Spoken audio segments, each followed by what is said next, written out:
안녕하세요. 이곳에서 여러 사연들을 재미있게 듣고 있는 50대입니다. 저에게는 너무나 소중한 사랑스러운 딸이 있습니다. 제 평생을 딸을 위해서 살았다고 해도 과언이 아닐 정도로 저에게는 딸이 정말로 소중합니다. 남편과는 현재 이혼을 한 상태예요. 자꾸만 시댁 식구들이 저에게 너무하다면서 말을 해오길래 내가 정말 너무한 건가 싶어 이렇게 글을 쓰게 되었습니다. 남편과는 성인이 되어 지인의 소개로 만나게 되었습니다. 늦둥이 외동딸이었던 저는 활달하고 적극적인 남편이 좋았습니다.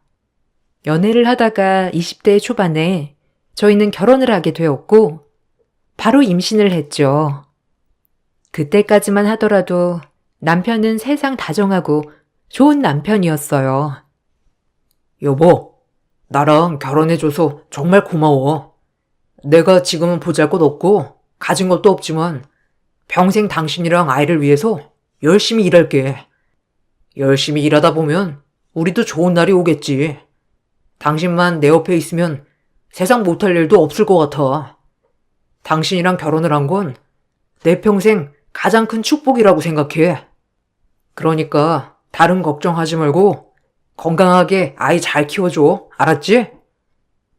당신 덕분에 내가 마음이 놓인다. 주변 보면 결혼하고 나서 후회한다는 사람들도 많이 있는데 나는 당신 만나서 후회 안 하고 잘 살고 있는 것 같아.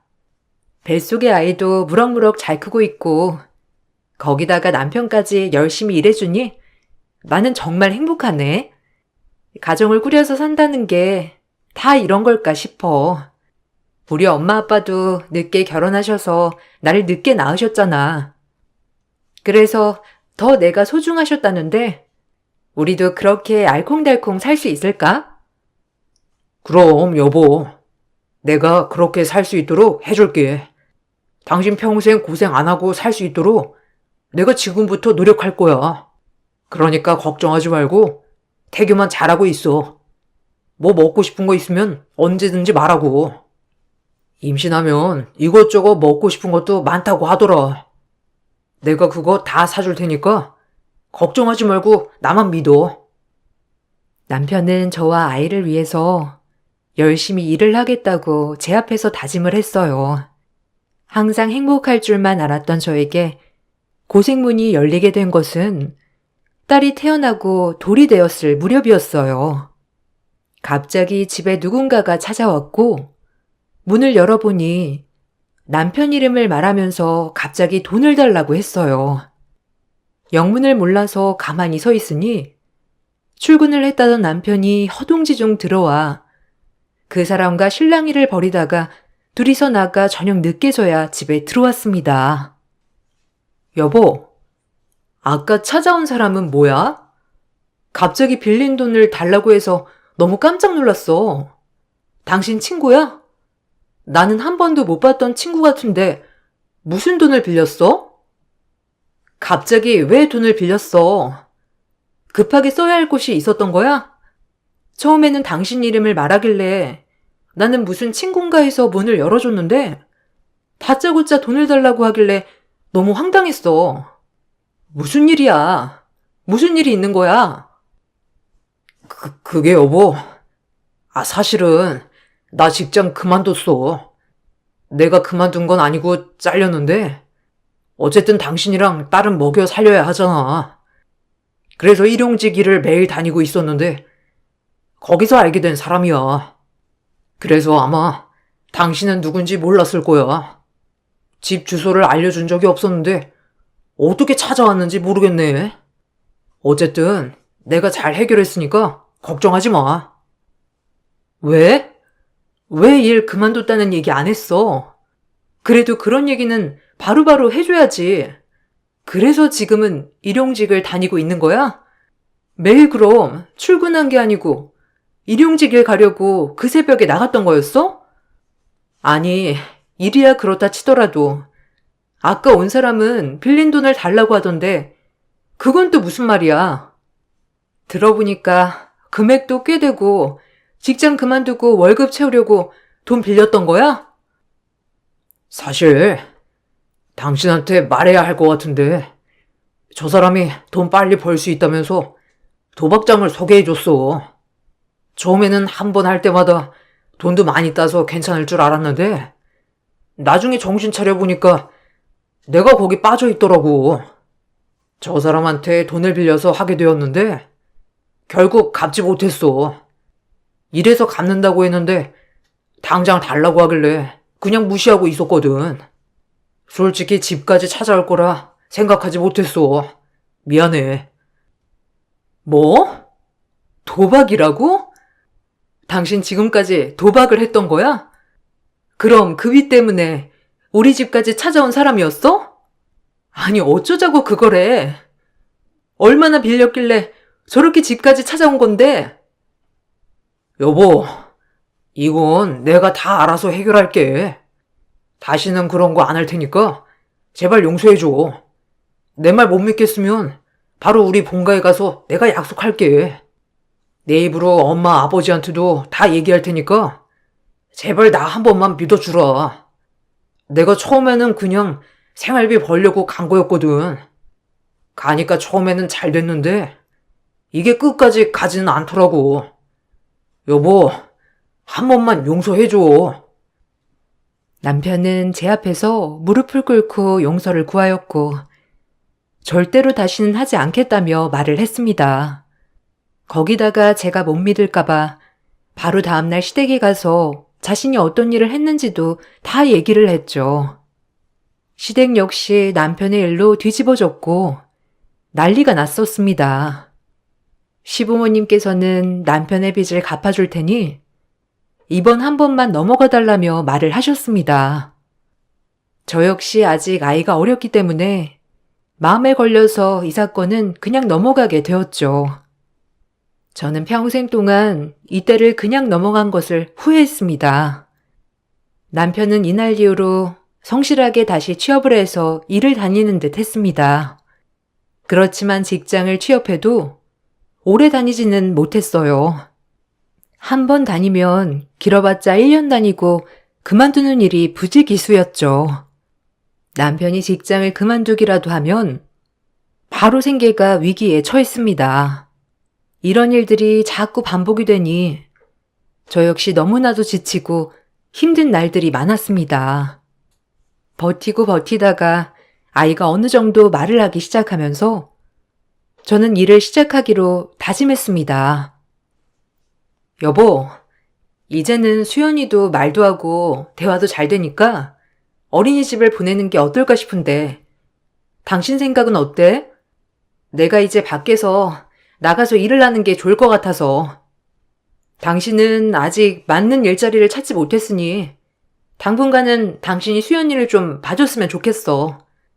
나는 이번에 아는 언니가 사무직 구하는 곳이 있다고 해서 거기 가보려고. 내가 일 시작하면 아이를 못 돌보니 당분간 그렇게 하고 어린이집에 보내자고. 아니, 내가 아무리 일을 쉬어도 1년 이상 쉬어본 적이 없는데 그동안 벌어다 준 돈은 하나도 남겨주지 않고 썼던 거야? 아니, 살림을 어떻게 했길래 당신이 일을 해야 되겠다고 말이 나와? 솔직히 내가 꾸준히 한 직장에서 일을 한 것은 아니지만 그렇다고 해서 부족할 정도로 돈을 벌었던 것도 아니고 1년도 쉬지 않고 다시 일을 시작했는데 고작 몇 달 버틸 돈조차도 없다는 게 말이 돼? 당신 참 말을 쉽게 한다. 당신이 아무리 벌어다 주면 뭐해? 다시 1년 동안 일도 안 하는데 1년 이상 쉬어본 적이 없다고? 그래, 그렇게 연달아서 쉬었던 적은 없었지. 한 달 일하고 3개월 쉬고 2달 일하고 6개월 쉬고 그러면 1년의 절반은 일도 안 한다는 건데 이건 이상하지 않은가 보지? 더 이상은 나도 안 되겠어. 나라도 나가서 돈을 벌어야 생활이 되지. 그러니까 답답한 소리 하지 말고 당분간 수연이 좀 당신이 봐. 저는 그렇게 일을 시작하게 되었습니다. 제가 돈을 벌기 시작하자 남편은 더욱더 집에서 탱자탱자 놀기 시작했죠. 자기가 아이를 보겠다면서 하는 날이 대부분이었는데 퇴근을 하고 집에 돌아가면 집안일은 단 하나도 되어 있지 않을 때가 많았습니다. 그러다 보니 퇴근 후에도 집안일을 하느라 정신없이 하루를 보내는 날이 많았죠. 너무나 체력이 없어 힘들 때면 남편에게 집안일 좀 조금이라도 해두라고 말을 하곤 했습니다. 여보, 집에서 아이 보는 거 쉬운 일이 아닌 건 알고 있는데, 그래도 청소를 하던지 설거지를 하던지 아니면 빨래를 하던지 셋 중 하나는 해주면 안 될까? 내가 퇴근을 하고 들어가면 산처럼 쌓여있는 집안일들이 있으니 일이 끝이 없는 것 같아. 그러니까 당신이 수연이 자거나 혼자서 놀 때 조금이라도 해주면 내가 좀 더 수월할 것 같은데. 내가 집안일을 어떻게 해? 거기다가 수연이도 혼자서 놀다가도 나를 찾는데 어떻게 집안일을 하냐고. 그리고 나는 집안일 서툴고 손도 빠르지 않아서 시간도 너무 오래 걸려. 당신이 퇴근하고 와서 하면 금방 다 하잖아. 그럼 누가 효율적이야? 누가 봐도 당신이 효율적이지. 나는 그냥 수연이나 보면서 있을 테니까 당신이 퇴근하고 와서 집안일 하는 게 좋겠어. 아니, 내가 체력이 너무 힘들어서 그래. 나 혼자서 일도 하고 집안일도 하려고 하니까 너무 힘들어. 당신이 뭐 하나라도 같이 해주면 좋을 것 같은데 좀 도와줘. 아니, 하나라도 해줘. 뭘 해야 할지 모르겠다면 내가 뭘 해야 하는지에 대해서도 아침에 얘기하고 갈 테니까 그것만이라도 해줘. 아, 몇 번을 말을 해. 나는 집안일을 못한다니까. 이런 거 못한다고 여러 번 얘기하는데도 왜 나한테 집안일을 하라고 해? 솔직히 말하면 당신이 좋아서 돈 벌러 나가는 거잖아. 내가 돈 꼭 벌어야 한다고 당신 등 떠미는 것도 아니고, 당신이 좋아서 나가놓고서는 집안일 안 되어 있다면서 하라고 하면 나는 뭐 기분 좋게 할 수 있겠냐? 뭐? 당신 그게 무슨 말이야? 내가 일을 하는 게 내 욕심 때문에 하는 거라고? 당신 진짜 말 아무거나 한다. 당신이 밖에서 성실하게 일하면서 벌어온 것이 있다면 내가 어린애 놔두고 밖으로 나가겠어? 왜 지금 상황이 나로 인해 만들어진 거라고 말을 하는 거야? 당신은 나한테 미안한 마음조차 없는 거야? 아니면 내가 안쓰럽지도 않아? 웃긴다 정말. 야, 내가 혼자 돈 벌 때는 이런 소리 하나도 안 해놓고서는 너 혼자 돈 버니까 안쓰러워? 정말 웃기네. 그래, 그 잘난 돈 내가 나가서 벌어서 올 테니까 두고 봐. 어떻게든 네가 버는 돈만큼 내가 벌어오면 되는 거잖아. 그렇게 돈 벌어서 오면 집안일이나 하라고 뭐라 그러지 말고. 남편에게 집안일을 해달라고 말을 하면 자기는 이런 것은 절대 못한다면서 화를 내고 집을 나가버리곤 했습니다. 그렇게 집을 나가면 몇 날 며칠을 들어오지 않았죠. 며칠 후에 집으로 올 때는 남편은 손 가득 두둑히 현금을 들고 들어오곤 했습니다. 처음에는 며칠 동안 어디서 일을 해왔는가 보다 생각을 했었는데 이런 일들이 반복되면서 그것이 돈놀이로 인한 돈임을 느끼게 되었죠. 더 이상 남편에게 같이 살 수 없다고 얘기를 했지만 남편은 자신이 뭘 잘못했냐며 이혼만은 안 된다고 했죠. 남편의 얼굴을 보고 사는 건 아니라 생각이 들어 저는 직장을 핑계로 아이와 함께 직장 근처로 집을 옮기게 되었고 남편은 시부모님 댁으로 들어가 살게 되었습니다. 사실상 우리는 별거를 시작했던 것입니다. 그렇게 우리 두 사람은 아이가 고등학교 졸업을 할 때까지 따로 떨어져 살았습니다. 종종 남편과 한 번씩 만나기는 했지만 사이가 전보다 좋아지지도 나빠지지도 않았죠. 그러다 아이가 고등학교 졸업을 앞두고 갑자기 남편이 집으로 찾아와 이제는 합가를 하는 게 좋을 것 같다며 얘기를 해왔습니다. 당신 이제는 우리 같이 사는 게 어때? 솔직히 떨어져서 지낸 지 10여 년이 지나다 보니 당신도 나도 여기에 익숙해졌을 거라고 생각은 하지만 그래도 우리는 부부잖아. 수연이한테도 더 이상은 못할 짓이라고 생각해. 당신도 일을 하고 있고 나도 일을 하고 있으니 서로 함께하는 시간이 많지는 않겠지만 그래도 남은 생이라도 부부로서 잘 지내고 싶어. 당신, 갑자기 왜 그렇게 얘기를 해? 아이가 이제 성인 되어서 힘든 일 없겠다 생각하는 거야? 굳이 그럴 필요 없어.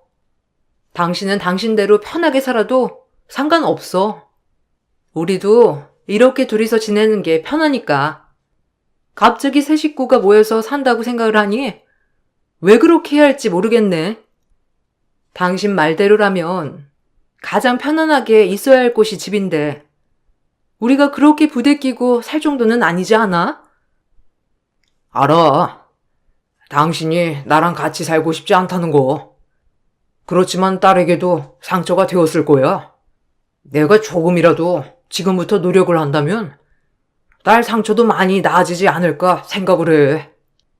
다른 것보다 우리 딸과 우리 두 사람만 생각을 하고 결정해줘. 남편은 그렇게 학가를 얘기한 뒤부터 집에 종종 와서 음식도 만들어주고 집안일을 도와주기도 했습니다. 거기다가 바빠서 퇴근이 늦을 때면 졸업을 앞둔 딸과 함께 영화도 보면서 소소하게 시간을 보내기도 했죠. 그전까지는 아빠 없이도 잘 지냈다고 생각을 했지만 딸아이가 아빠와 어색하지만 즐겁게 시간을 보내면서 행복해하는 모습을 보고 어쩌면 남편이 정신을 차린 건 아닐까 생각을 했습니다. 이런 제 생각은 얼마 못 가 깨지고 말았죠. 남편의 이 행동들은 모두 계략이었습니다. 딸은 공부도 어릴 적부터 잘해서 명문대에 합격을 했는데요. 대학 등록금으로 모아두었던 통장을 깨고 등록금 납부를 하기로 했죠. 이 사실을 알고 남편은 미안하다며 얘기를 했습니다. 정말 수연이 대학 등록금을 다 모으고 있었어? 아휴, 사실 한두 푼도 아니라 이번에 등록할 때 좀 도와줘야 하는데 고민하고 있었거든. 사실 지금은 내가 넉넉한 형편이 아니라서 어떻게 해야 할까 걱정했는데 정말 당신 대단하다. 그럼 지금까지 모으고 있었던 거야? 수연이 가는 대학 등록금이 정말 장난이 아니더라고. 당신 정말 대단해. 그리고 미안해. 당신 혼자 이 부담을 지게 해서. 괜찮아. 우리 딸 좋은 대학 가니까 내가 정말 기분 좋게 다 낼 수 있어서 다행이지. 딸 공부도 정말 잘하는데 대학까지 등록할 돈이 없어서 못 간다면 너무 속상하고 힘들 것 같아. 그래도 이렇게 마련할 수 있어서 다행이다. 정말 잘 모을 수 있을까 고민이 많았거든. 그리고 당신도 너무 미안해할 필요 없어. 그냥 이렇게 아빠 노릇 뒤늦게라도 해주면 나야 고맙지. 요즘 수연이가 정말 행복해하는 것 같아.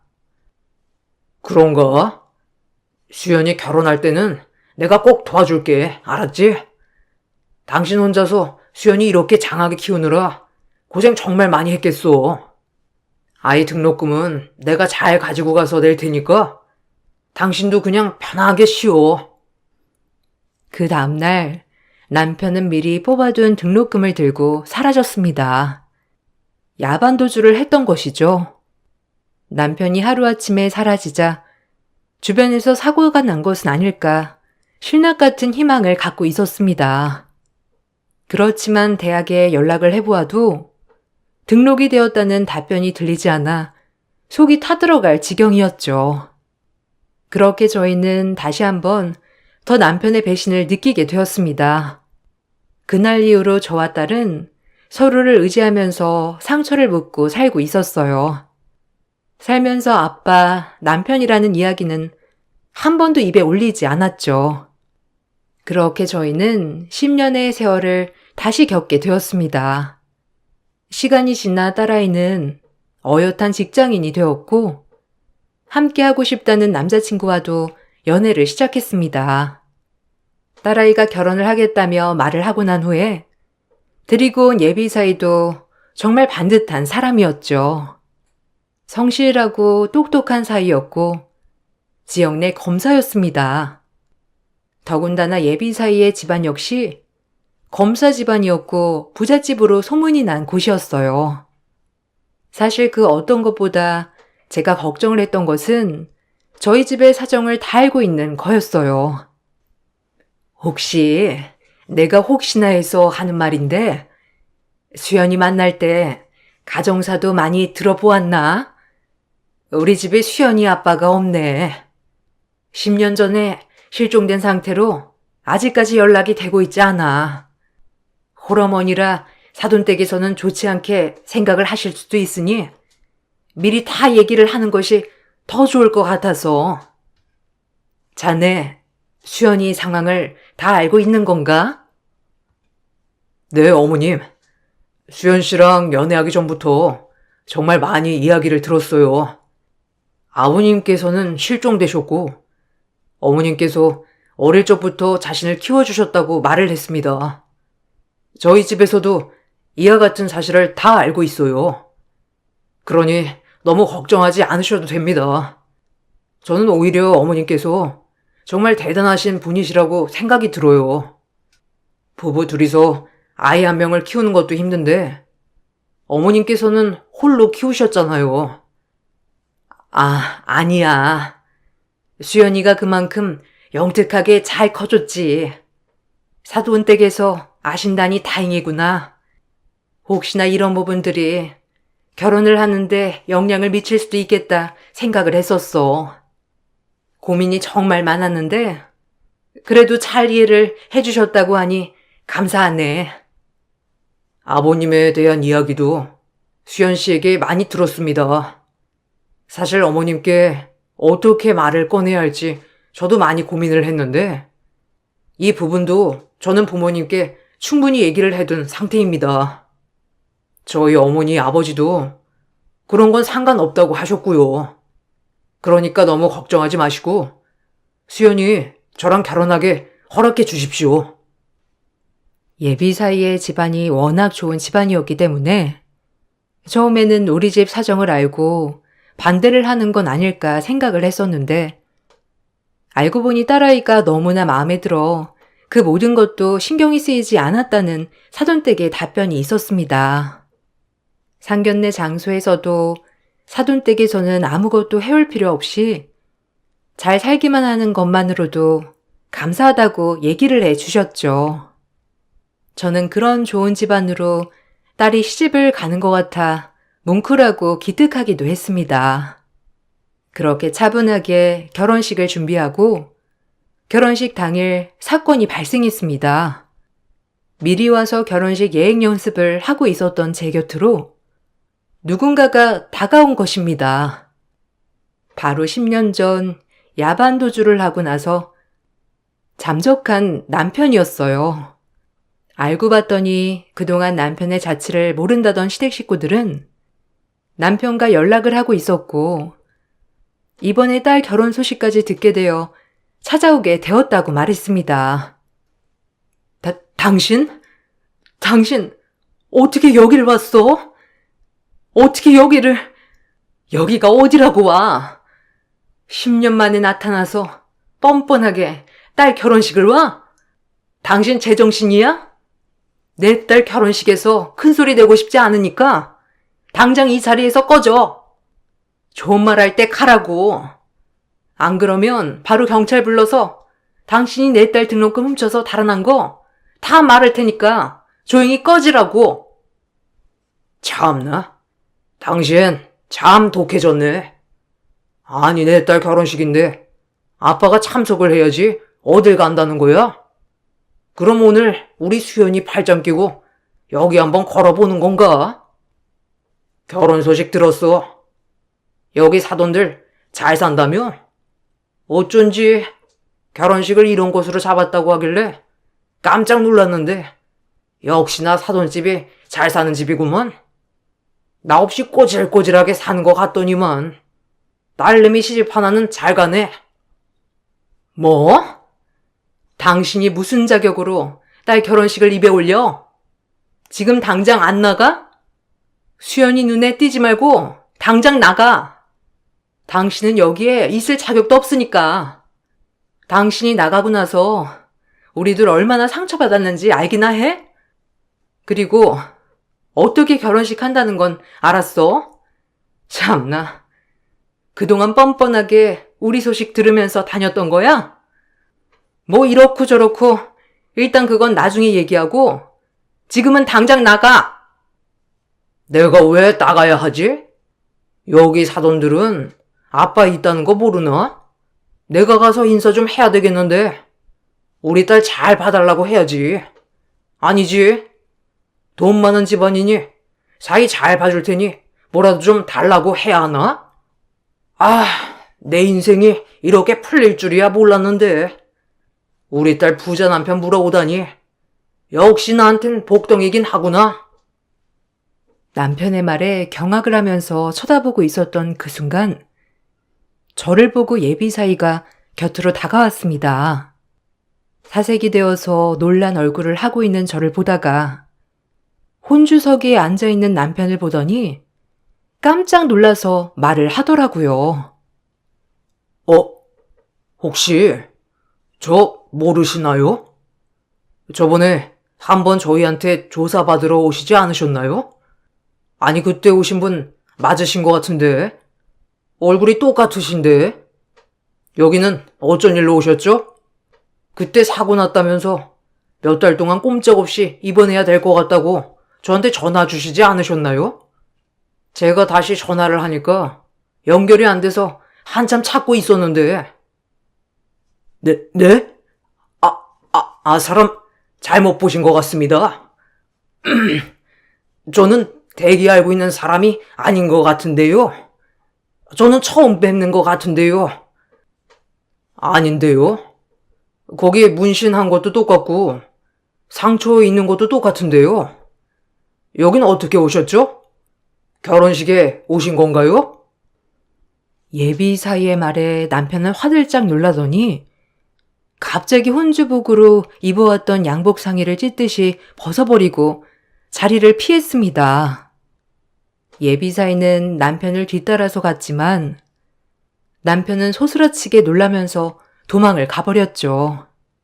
잠깐의 이슈라 생각을 했던 일이 지나고 결혼식이 마무리되었습니다. 결혼식이 끝나고 혹시라도 식장에 남편이 남아있나 싶어 둘러봤지만 어딜 봐도 보이지 않더라고요. 그렇게 며칠 후 신혼여행에서 돌아온 딸아이 네애가 집을 찾아왔습니다. 그때 예비사이가 한 이야기는 정말 놀라웠어요. 그래, 신혼여행은 재미있었니? 안 그래도 신혼여행 다녀오고 이것저것 인사 다니느라 힘들었을 텐데 나는 그냥 통화로 얘기해도 될 것을. 어쨌든 결혼해서 이제 진짜 부부가 되었으니까 서로 배려하고 아끼면서 잘 살았으면 좋겠어. 그리고 김서방, 그 결혼식 날에 내 옆에 있었던 남자를 알고 있었던 거야? 뭐 이런저런 이야기를 하던데. 어머님, 혹시 그분이 수연 씨 아버지 되시나요? 안 그래도 저희도 조사하면서 이상하다 싶은 부분들이 있었는데 혹시나 싶어서 찾아보니 수연 씨 아버지가 맞았네요. 이번에 조사하고 있던 사기 사건 피의자셨어요. 조사가 필요해서 몇 번 조사 요청을 했는데 갑자기 사고가 났다고 하면서 몇 달 동안 병원에 꼼짝없이 누워 있어야 한다면서 조사에 응하시지 않으셨거든요. 다시 연락을 드려도 받지도 않으시고 병원도 말씀을 안 해주셔서 찾고 있었는데 딱 거기 나타나셨더라고요. 아이고, 김서방한테 부끄러운 일이었네. 내가 정말 창피하고 부끄러워서 뭐라 할 말이 없네. 그래, 수연이 아빠가 뭐가 사기 사건을 벌인 거야? 아니, 그 사람은 왜 그런 일을 하고 다니는 거야, 정말? 정말 면목 없네. 수연이 아빠는 정말 말 그대로 태어났을 때 호적상 아빠일 뿐이지 정말 연관이 전혀 없어. 네, 알아요, 어머니. 제가 그것 때문에 말씀드리는 건 아니고, 저희도 다 이해합니다. 수연 씨에게는 가족은 어머님 한 분이잖아요. 그동안 고생하면서 수연 씨 키워주신 건 어머님이시니 저는 전혀 신경 쓰지 않고 있습니다. 다만 다시 수연 씨 아버지가 이쪽으로 찾아올 수 있으니까 그땐 저에게 바로 연락을 해주시면 감사하겠습니다. 저는 사실 사위의 말에도 집까지 찾아올까 생각을 했었지만 사위의 예상대로 남편은 물어물어 집까지 찾아왔습니다. 남편은 딸의 남편이 뭐 하는 사람인지 알고는 있냐면서 저에게 화를 내기 시작했죠. 아니, 당신은 사이가 어떤 일을 하는지도 안 알아보고 결혼을 허락했어? 그때 결혼식에서 봤지? 내 얼굴만 보고서 딱 누군지 알았던 거. 어떻게 그런 소름 끼치는 사람이랑 짝을 지어줘? 아무리 돈이 많다고 해도 그렇지. 에휴. 그리고 나 사기 안 했어. 그거 다 다른 사람들 때문에 연루된 거고 그런 짓 한 번 한 적이 없다고. 그 자식이 나를 의심하고 모욕했는데 당신 그래도 사이라고 할 거야? 참나. 그게 딸내미 등록금까지 모두 들고 튄 사람이 할 얘기는 아닌 것 같은데. 하나밖에 없는 핏줄 돈도 가지고 야반도 좋아하는데 남의 돈은 얼마나 쉽겠어. 그냥 뭐 양심의 가책도 없이 편하게 가지고 갈 수 있겠네. 사기를 했건 안 했건 뭐 내가 알 바 아니고 범죄를 저질렀거나 의심받는 게 있으면 조용히 가서 조사나 받지. 당신 이런 식으로 나올 거야? 그래, 알았어. 당신 그래도 체면이 있으니 내가 계속 수연이 앞에 나타나는 건 싫을 거 아니야. 내가 딸아이 앞에 나타나는 게 싫으면 나한테 2천만 원만 보내줘. 이번에 이 사건만 잘 해결되면 됐는데. 그 자식이 날 자꾸 사기 혐의로 몰아가고 있어서 그래. 일단 합의를 하고 사건 해결해야 하니까 2천만 원만 보내주면 내가 앞으로 다시는 수연이 앞에, 아니 인생에 상관 안 할게. 뭐? 너는 결국 돈 때문에 우리 앞에 나타난 거지? 너 같은 버러지는 애초에 싹을 잘랐어야 했어. 그때 내가 싹싹 비는 너를 봐줬던 것이 천추의 한이다. 해결? 내가 왜 네 사건을 해결해주니? 잘못을 했으면 거기 가서 싹싹 빌어야지. 너 잘하는 거 있잖아. 그렇게 그때처럼 싹싹 빌면 혹시 몰라? 그 사람들도 다 용서해줄지? 뭐?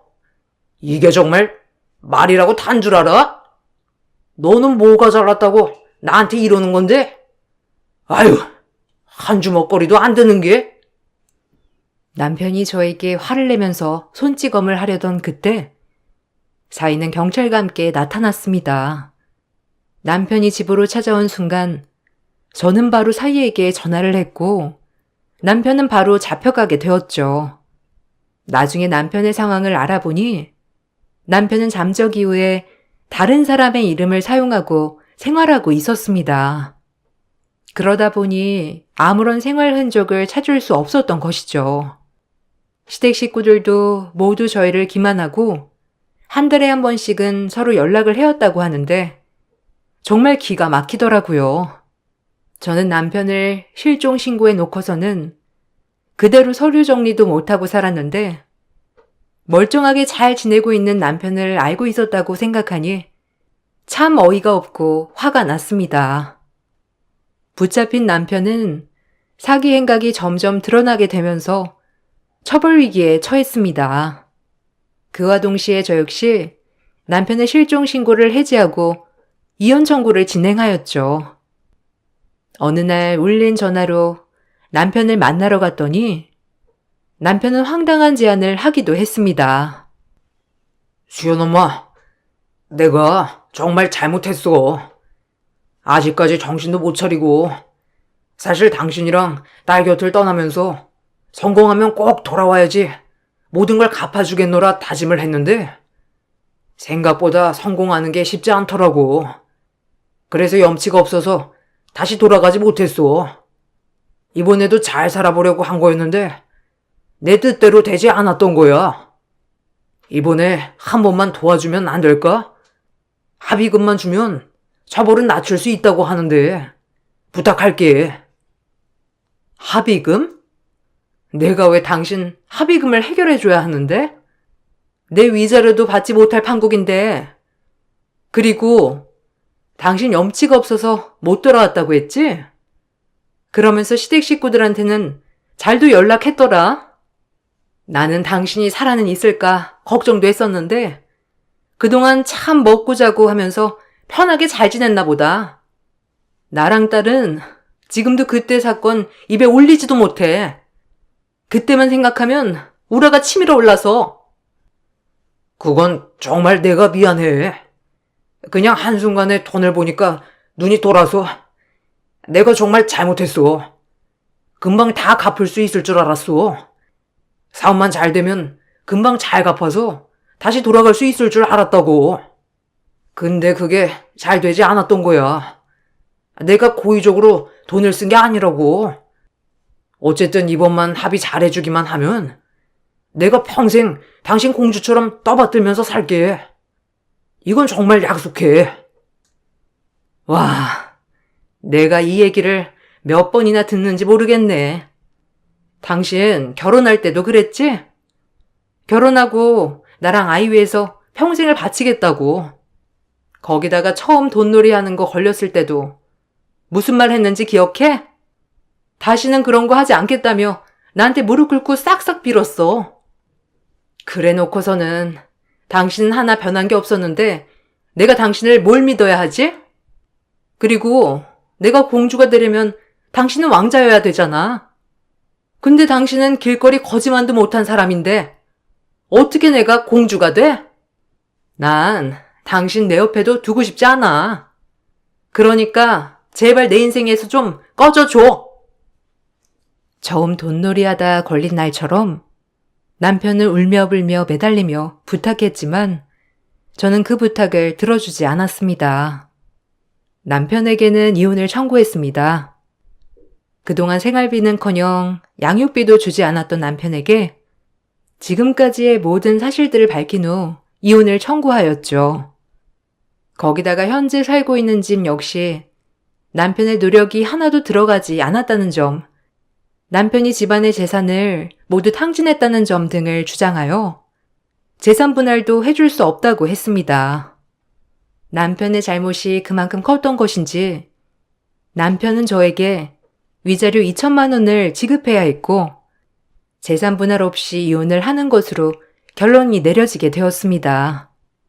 길고 길었던 결혼 생활도 남편과의 서류도 모두 정리가 된 후에야 저는 비로소 저를 옥죄고 있었던 족쇄에서 풀려나는 듯한 기분을 느끼게 되었죠. 딸도 결혼을 하면서 독립을 하고 이제는 저도 제 인생을 살고 있어요. 간혹 들려오는 소리로 시댁 식구들이 저에게 너무하다면서 얘기를 한다더라고요. 정말 제가 너무한 건지 아니면 저쪽 사람들이 뻔뻔한 건지 모르겠네요. 내 인생의 암흑기 같았던 시기를 이제는 다 빠져나온 것 같습니다. 앞으로 행복한 일들만 있겠죠. 저희 긴 사연을 들어주셔서 감사합니다. 여러분들의 앞날에도 밝은 빛만 가득하시길 바랄게요. 안녕하세요. 저는 분당에 살다가 최근에 이사를 하게 된 40대 초반 여자입니다. 결혼 10년 만에 남편과의 지긋지긋했던 부부관계를 정리하고 각자의 길을 걷게 되었는데요. 있을 때 잘하라고 막상 떠나고 나니 이제 와서 붙잡는 한심한 놈이 제 앞에서 처음으로 무릎을 꿇었습니다. 눈물을 흘리면서 애원을 하는 모습이 참 안타깝더라고요. 이미 이혼 서류에 도장을 찍었는데 왜 다시 합치자고 하는지 모르겠어요. 큰 소리 떵떵 치던 놈이 막상 뒤돌아 생각을 해보니 자기가 잃을 게 많다고 생각했는지 갈라선 지 한 달 만에 다시 돌아왔습니다. 눈물을 흘리면서 2번 다시는 저에게 상처를 주지 않겠다면서 딱 한 번만 믿어달라는데 이미 상처를 너무 많이 받았던 터라 이사 온 집으로 무작정 들어오려 하길래 강하게 거부한 뒤 밖으로 내쳐 버렸습니다. 그리고 뒤에서 저에게 한마디도 하지 못하고 남편 뒤에서 있던 시모는 문이 닫히기 직전 미안했다는 말을 뒤늦게 꺼내셨습니다. 이런 사태가 벌어지고 나서야 후회를 하시는데 모전자전이라고 둘 다 똑같은 모습에 한숨만 나왔습니다. 그동안 정말 많이 참았지만 저도 사람인지라 한계에 다다랐는지 남편의 무책임한 행동에 더는 참을 수가 없었어요. 비가 억수로 쏟아지던 어느 날 새벽 늦게 들어온 남편이 만취가 돼선 정신을 차리지 못하고 기어 들어오더라고요. 온몸은 다 젖어서 거실 바닥에 대자로 누워버렸고 그 모습에 경악을 한 저는 남편을 흔들어 깨웠지만 이미 정신이 끊어져 버린 상태였습니다. 일어나라며 뺨에 손을 몇 번이나 올렸었지만 꿈쩍도 하지 않았어요. 남편의 무거운 몸을 저 혼자 들기에는 무리가 있던 터라 입고 있던 옷만 갈아입히고 이불을 덮어주는 게 최선의 방법이라 겉옷을 힘들게 세탁기에 넣은 다음 흙탕물에 범벅이 된 바지를 빨렸는데 그 순간 제 2눈을 의심했어요. 남편의 속옷이 거꾸로 뒤집혀져 있었고 그걸 보게 된 저는 온몸에 소름이 돋았어요. 여자의 초기라는 게 정말 무섭다는 걸 그때 알 수 있었던 건 속옷이 뒤집힌 모습을 보자마자 소지품을 뒤지기 시작했어요. 그리고 제 손에 들린 빨간색 장미 그림이 그려져 있던 명함 한 장을 제 심장을 내려앉게 만들었고 설마 하는 마음에 남편의 핸드폰을 꺼내 최근 통화 목록을 보자마자 이 상황을 어떻게 받아들여야 할지 모르겠더군요. 그래서 떨리는 손으로 명함과 일치하는 번호로 연락을 해봤는데 통화 연결음이 들리자마자 전화를 받았어요. 오빠? 좀 전에 왔다 갔으면서 벌써 내가 보고 싶어진 거야? 그런데 나 지금 다른 손님이랑 만나고 있어서 오늘은 시간이 안 될 것 같네. 내일 다시 오면 내가 즐겁게 놀아줄게. 그런데 요즘 내 얼굴 너무 자주 보러 오는 거 아니야? 오빠 마누라한테 걸리면 어떡해? 나 돈 벌게 해주는 건 좋은데 조심해야 우리 오래 볼 수 있지. 정체 모를 여자에게 충격적인 말을 듣게 된 저는 화가 머리끝까지 올라와 버려 남편을 도저히 용서해 줄 수가 없었고 세상 모르고 코골며 자고 있는 남편의 얼굴에 잔물을 한 바가지 퍼서 얼굴에 냅다 뿌려 버렸습니다. 본인도 많이 놀랐는지 벌떡 일어나서는 비몽사몽한 얼굴로 주위를 둘러보고 있었어요. 저와 눈이 마주치자마자 다시 누우려 하길래 정신을 덜 차린 것 같아 찬물을 한 번 더 얼굴에 냅다 뿌려 버렸습니다. 그제서야 어느 정도 정신을 차렸는지 저를 보며 뭐 하는 짓이냐고 소리를 지르길래 절대 용서를 할 수가 없어 남편의 뺨에 세차게 손을 올렸고 비틀거리면서 일어난 남편은 뭘 잘못했는지 전혀 인지를 하지 못하고 손을 올리려 하길래 얼굴에 명함을 집어던져 버렸어요. 그리고 핸드폰을 보여주면서 최근 통화 목록에 대해서 설명해 보라고 화를 냈습니다. 아직 술이 덜 깼지? 반대쪽 뺨도 올려쳐 줄까? 이 명함에 적혀 있는 장미라는 여자 누구야? 나한테 거짓말할 생각 조금도 하지 마. 이미 통화까지 전부 마쳤으니까. 지금 어디 다녀왔는지도 알고 있거든? 마누라가 두 눈 시퍼렇게 뜨고 있는데 어떻게 다른 여자를 만나고 들어올 수가 있어? 당신 술 마셨어? 무슨 헛소리를 하는 거야? 내가 지금 누굴 만나고 와? 회사에서 회식하고 왔다고 했잖아. 힘들게 일하고 들어온 사람한테. 그게 할 말이야? 당신 정말 뻔뻔한 인간이구나. 내가 방금 얘기했지? 명함에 적힌 여자랑 통화했다고 했잖아. 내가 더 난리를 쳐야 인정을 할 거야? 오늘 한바탕 해볼까? 그럼 지금 입고 있는 속옷이 뒤집혀 있는 건 어떻게 설명할 건데? 똑바로 대답하라고 했지? 마지막이야. 당신 지금 평범하게 술만 마신 거 아니잖아. 그래, 여자 끼고 술 좀 마셨다. 그게 뭐 죽을 죄라도 지은 거야? 남자가 사회생활 하다 보면 비즈니스도 할 수 있는 거지. 집안의 가장이 몸이 힘들어서 오래간만에 풀고 좀 왔다는데 이렇게까지 욕먹을 일이야? 왜 시키지도 않은 짓을 해서 사람을 난감하게 만들어? 당신한테 언제 옷을 빨아달라고 그랬어?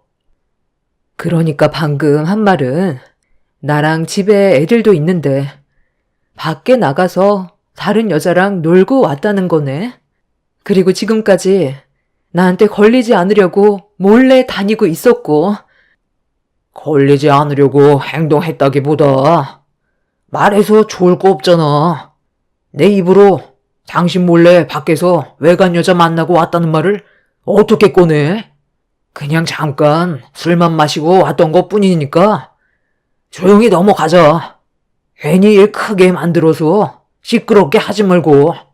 그리고 한 번만 더 내 소지품에 손대기만 해봐. 그땐 가만 안 둬. 남편은 모든 걸 인정했고 저 몰래 다른 여자를 만났다는 사실을 솔직하게 털어놨어요. 화장실로 들어간 남편의 뒷모습을 보면서 집안의 균형을 깨버린 무책임한 행동에 대해 절대로 용서하고 싶지 않았어요.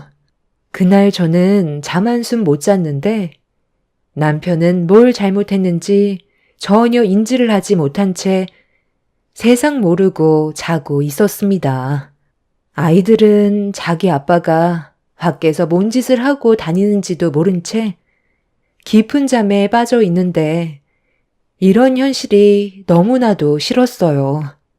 그렇게 한참의 시간 동안 저 혼자 거실에서 고민한 끝에 내린 결정은 남편과 이혼을 하기로 마음먹게 되었고 더는 개차반 같은 남편과 함께 하고 싶지가 않았습니다. 한 공간에서 평생 동안 얼굴을 마주해야 된다는 생각만 하면 차라리 세상을 떠나는 게 훨씬 좋을 거라 판단할 정도였죠. 다음날 출근을 하기 위해 아침에 일어난 남편이 거실로 나오자마자 제가 두 눈을 시퍼렇게 뜬 채 노려보고 있자 화들짝 놀라면서 새벽에 무슨 일이 있었는지 전혀 모르는 눈치로 쳐다보고 있었어요. 아, 깜짝이야. 당신 원래 이 시간에 안 일어나잖아. 무슨 일 있는 거야? 어제 내가 과음을 해서 그런데 해장국이나 라면 좀 끓여줘봐. 아침을 먹고 출근하는 게 좋겠어. 새벽에 무슨 일이 있었는지 다 알고 있으면서 왜 모른 척 하는 건데? 그런다고 당신이 저지른 일이 달라지기라도 할까봐? 어떤 상황인지 뻔히 알면서 라면을 끓여달라고? 아주 간이 배 밖으로 나왔지? 너 같은 쓰레기가 세상 모르고 자는 동안 정말 고민 많이 해봤거든? 그런데 아무리 좋게 생각해 보려 해도 이건 정말 아닌 것 같아. 우리 그만 이혼하자. 더 이상 이렇게는 못 살겠어. 이제 하다 다른 여자랑 술까지 퍼먹고 들어와? 도대체 당신은 나한테 얼마나 많은 걸 숨기면서 사는 거야? 내가 저번에도 참고 넘어갔으면 조심해야 되는 건 당연한 건데 가정이 있는 사람이 애들한테 부끄럽지도 않아? 무슨 말을 하는 건지 이해를 하지 못하겠네. 나한테 뭔 일이 있었어? 나는 회식 다녀온 이후 집으로 바로 달려왔는데 갑자기 이혼하자는 말을 하더니 무슨 여자를 끼고 놀았다고 그래? 당신은 내가 그런 쓰레기 같은 남자로 보여? 기억이 전혀 나지 않는다니까? 아이 쓸데없는 얘기하지 말고 라면 좀 끓여줘. 속 쓰려. 남편은 술을 너무 많이 마셔서 필름이 끊겼는지 전혀 기억을 하지 못하고 있었어요. 눈빛을 봤을 때 정말 기억을 하지 못하는 것 같았지만 제가 전날에 있었던 일들에 대해 증거물과 남편 핸드폰에 있던 통화 기록을 보여주자 그제서야 말수가 줄어들더니 당황하는 얼굴로 말을 더듬기 시작했어요. 남편은 이 일 말고도 몇 번이나 사고를 친 적이 있었어요. 남들이 안 좋은 점을 한 가지 가지고 있다면 남편은 그걸 복합적으로 가지고 있는 사람이었죠. 결혼 당시에는 전혀 알지 못했어요. 함께 사는 동안 하나하나 양파 껍질 까듯 남편의 실체가 드러나게 되었고 노름은 기본에 저 몰래 대출을 받아 주식에 투자를 했다가 탕진을 하고 술은 코가 삐뚤어질 정도로 먹는 건 기본에 안 좋은 것들은 전부 다 가지고 있었습니다. 그런 성격을 철저하게 숨기고 저와 결혼을 했다는 거에 너무 화가 났었고 사기 결혼으로 이혼을 하고 싶었지만 애들이 눈에 밟혀 참고 살아왔었습니다. 매일이 불안의 연속이었어요. 하나의 문제를 해결하면 또 다른 게 옆에서 터져나와 저를 더욱더 지치게 만들었죠. 여자 문제가 터지기 전에 남편과 항상 자주 술을 마시고 가깝게 지내던 친구가 있는데 사업을 한다면서 남편을 꼬드겼고 자기한테 투자해 달라며 벌어들이는 수익의 30%를 주겠다는 말에 혹해서는 가진 것도 없으면서 저 몰래 대출을 한두 가지 받아서 믿었던 친구에게 건네주었고 그 친구분은 남편의 돈을 받은 이후 연락이 끊어져 버렸어요. 잠적을 해버려서 경찰에 신고를 했지만 아직까지도 그 인간의 행방을 알지 못하고 있는 중이죠. 그 난리가 났는데도 끝까지 참고 버텨왔었는데 이번엔 여자 문제로 제 속을 긁어놔서 도저히 참을 수가 없었어요. 다른 건 그래도 어떻게 해서든지 버틸 수 있었지만 가정에 있는 남자가 외간 여자를 만났다는 건 절대로 용서할 수가 없었습니다. 그날 남편한테 이혼을 선포하자마자 시댁 집안에서 이 사실을 알게 되었고 시부모님은 발등에 불이 났는지 저녁 시간대에 저희 집으로 급하게 오셨어요. 연락 한 통 없이 갑자기 어쩐 일이세요? 저 지금 애들 데리고 저녁 먹으러 나가려던 참이었거든요. 그이도 퇴근 시간 다 됐으니까 기다리시면 올 거예요. 내 아들 얼굴 보러 온 게 아니라 너 보러 왔다. 갑자기 이혼을 하겠다고 아침부터 큰 소리 쳤다며? 또 무슨 일 때문에 그러는 건지 물어봤는데도 제대로 대답을 해주지 않아서 급하게 오긴 했는데 별일 아니면 그냥 넘어갈 순 없는 거니? 이혼이 쉬운 문제도 아니고 웬만하면 그냥 넘어갈 수는 없는 거야? 왜 이혼하자는 말이 나왔겠어요. 그만큼 용서받지 못할 행동을 저질러서 저는 같이 살고 싶은 마음이 없을 뿐이에요. 그리고 제가 입 아프게 설명드리고 싶지 않아요. 그이 퇴근하고 집에 오면 뭘 잘못했는지 정확하게 들으신 다음 저와 대화하시는 게 좋을 것 같아요. 애들이 아까부터 배고프다고 해서 먼저 나가보겠습니다. 어머님은 그동안 제가 얼마나 참고 살아왔는지 잘 알고 계시잖아요. 참는 것도 한계가 있는 거라고요. 이번만큼은 용서해 주고 싶지 않아요. 몇 번이나 물어봤는데도 입을 닫고 있길래 너한테 직접 들으려고 찾아온 거다. 이대로 그냥 나가버리면 상황만 더 악화되는 거 모르는 거 아닐 텐데 정말 갈 때까지 가자는 거니? 애들 밥이 문제가 아니다. 너희들한테 생긴 문제를 빨리 해결을 해야 나도 조용히 살아갈 수 있을 거 아니야. 애들한테도 계속 불안감을 조성할 거야? 애들이 말을 안 해서 그렇지. 너희들이 하는 행동 전부 다 지켜보고 있다고. 시간 끌지 말고 빨리 얘기 좀 해봐라. 내 아들이 올 때까지 도저히 못 참겠다. 제가 그동안 다 이해하고 참아왔던 건 애들 때문인 것도 있지만 그 사람과 함께 살아온 10년의 세월 동안 안 좋은 기억만 있는 것도 아니기 때문에 지금까지 참고 넘어갔던 거였어요. 그런데 전날에 무슨 일이 있었는지 아세요? 길게 설명하고 싶지도 않아요. 결론만 말씀드릴게요. 그이가 저를 속이고 술집에서 일하는 여자를 수시로 만난 것 같아요. 본인도 처음에는 아니라고 하다가 증거물 보여주고 통화까지 했던 기록들 전부 다 확인하니까 그제서야 꼬리를 내리더라고요.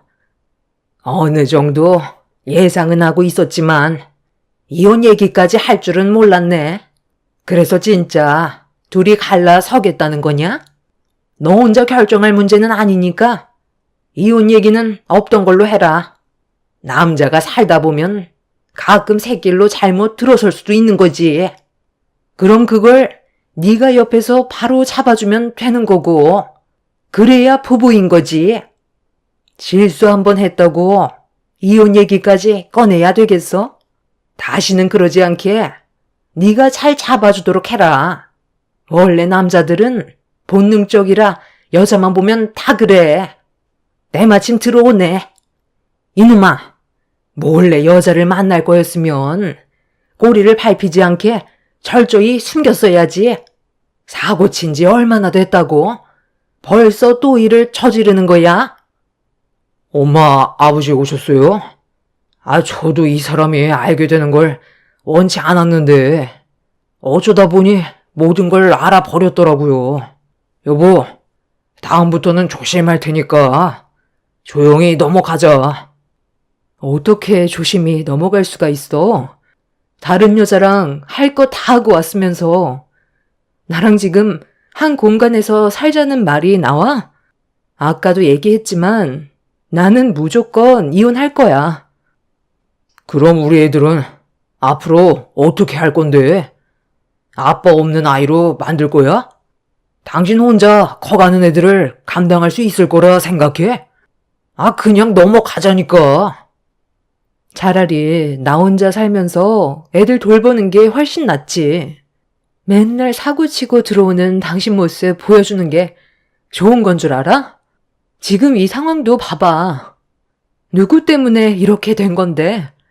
월급 받은 돈 모아놓은 거 있으면 보여줘봐. 냉전 한 푼 안 남았지? 그 술집 여자한테 전부 털어줬으니 남아있는 게 있겠어? 대출빚도 감당할 수 없을 정도로 심각한 상황인데 나랑 애들은 생각 안 하고 힘들게 일해서 벌은 돈을 술집 여자한테 전부 써버렸더라. 그동안 카드 내역서 이건 어떻게 설명할 거야? 너 같은 놈 선택한 나도 참 남자 보는 눈 없지만 너처럼 인간 이하인 사람도 처음이야. 이거 한번 보세요. 집안의 가장이란 사람이 이게 할 짓이에요?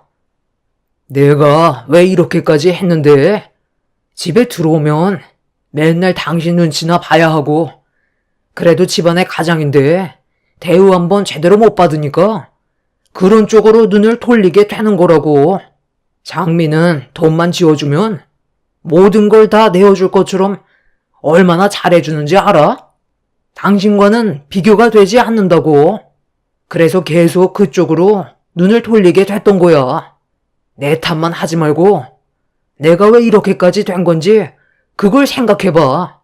한쪽만 잘못해서 우리 관계에 문제가 생겼겠어? 내 말이 틀렸냐고.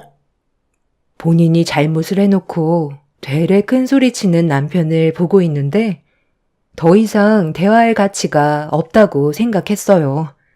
저는 조금이라도 잘 살아보려고 악착같이 일해서 벌어 모으고 있는데 남편은 자신의 기분을 풀기 위해 엄한 여자에게 힘들게 벌은 돈을 흥청망청 써버리고 본인이 하고 싶은 대로 살아가면서 이 모든 게 저 때문에 생긴 일이라고 탓을 돌리는 남편과 더는 함께하고 싶지 않았습니다. 이혼 얘기가 나올 때만 애들 핑계대지 평소에는 아이들한테 조금의 관심조차 주지 않고 오히려 귀찮아하던 남편이 아이들을 이용하는 것도 보고 싶지 않았습니다. 그간 많이 참아왔기 때문에 단호하게 결정을 내려야만 했어요. 그래서 이혼을 번복하지 않았고 강하게 밀어붙였습니다. 제가 조금도 흔들림 없이 나오자 갑자기 시모가 가방을 뒤적거리더니 우편물 하나를 꺼내 들었어요. 그리고 제 앞으로 툭 던져 놓더니 세금 환급을 50만 원이나 받아놓고 혼자 입 싹 닦았다며 남편은 알고 있냐고 물어보시길래 제가 일하고 납부한 세금 환급 받은 건데 그런 것까지 남편이 알아야 되냐고 다시 대받아치는 순간 시모는 버럭 화를 내셨어요. 그리고 아이들이 보는 앞에서 충격적인 일이 벌어졌죠. 너도 내 아들한테 숨기는 게 있으면서 어디서 떳떳한 척 하는 거야? 환급 받은 돈으로 애들만 데리고 외식하러 가는 거였니? 시부모는 아예 보이지도 않든?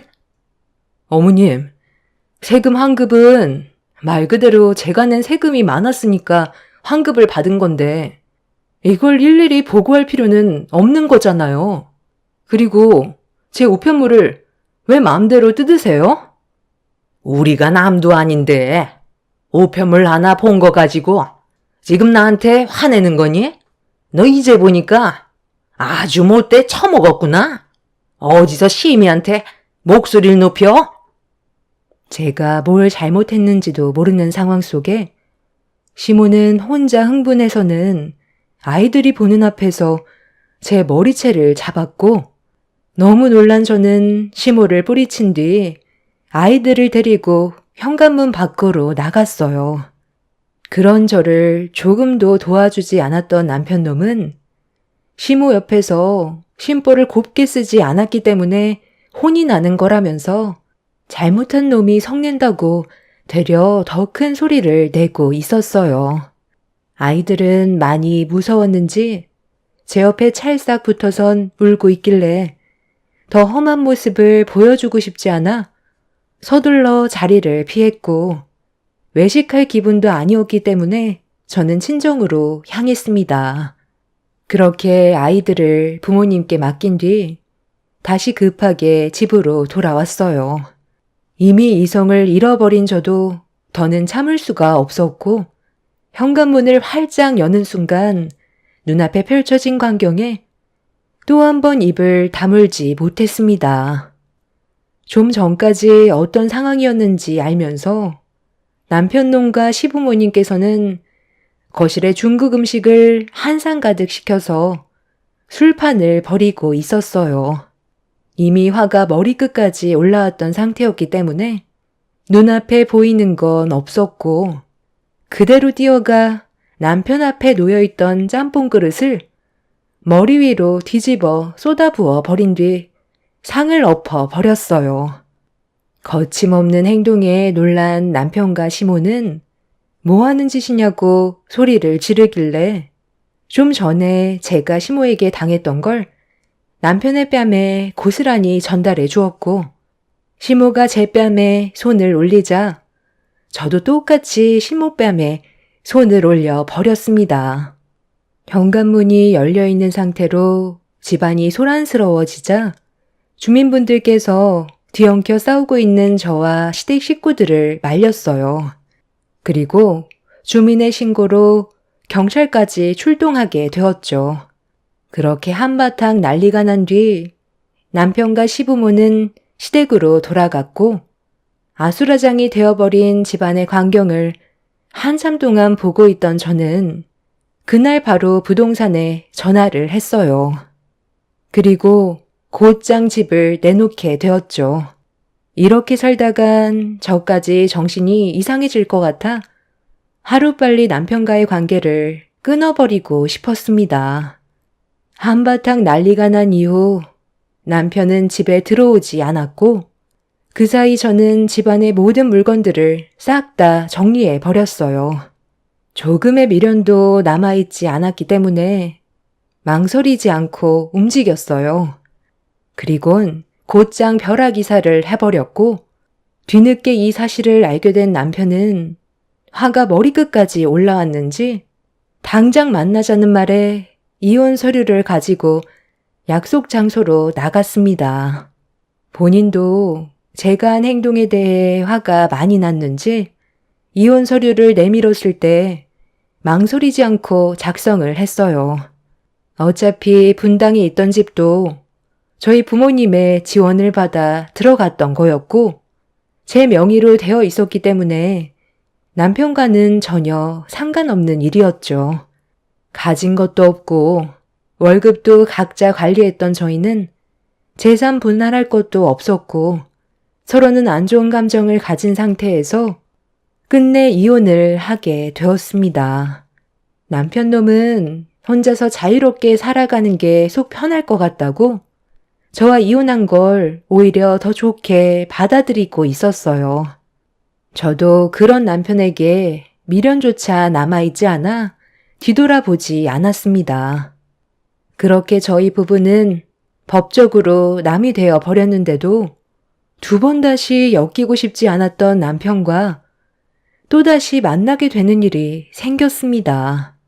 남편이 퇴근한 저를 뒤따라와서 이사간 집까지 몰래 찾아왔고 남편의 뒤에는 시모가 인터폰에 고개를 내밀고 있길래 돌아가라고 했지만 할 말이 있다면서 잠깐 얼굴 좀 보자는 말에 무시하고 넘어가면 계속 못살게 굴 것 같아 현관문을 열게 되었고 안으로 들어오려는 남편을 밀치면서 들어오지 말고 그 자리에서 얘기하라고 했어요.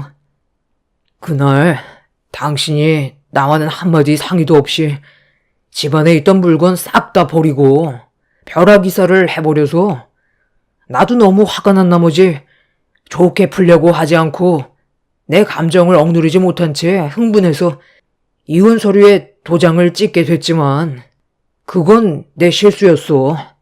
당신이랑 잘해보고 싶었는데 갑작스러운 상황 때문에 나도 모르게 법원까지 가게 됐지만 우리 아직 시간 남았잖아. 충분히 다시 시작할 수 있다고. 애들은 잘 지내고 있어? 아이들한테도 내가 아빠 노릇을 할 수 있게 기회를 줘야 하지 않겠어? 당신이랑 다시 잘해보고 싶어. 이런 말 아무리 해봤자 이미 나한테 실망을 했기 때문에 받아주고 싶지 않겠지만 한 번만 믿어주면 안 될까? 내가 왜 그렇게 해야 되는 건데?